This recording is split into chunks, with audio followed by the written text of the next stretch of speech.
السلام عليك یا رسول الله.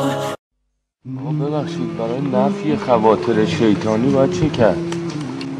در نماز باید ملتفت باشد که خواطر شیطانی کار نکنه، سایر اعمال تابع نماز میشه.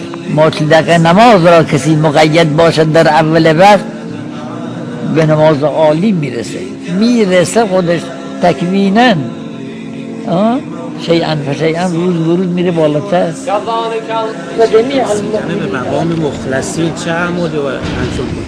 رسیدن به مقام مخلصین چه اعمالی لازم انجام بدهد؟ عمل مخلصین را. عمل مخلصین چیه؟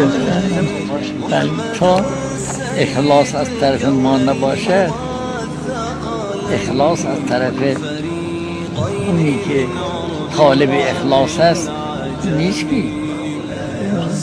به حسب صورت دارمدار این است که ما اختیار بکنیم عبودیت خالصه را یا اختیار نکنیم عبودیت خالصه را.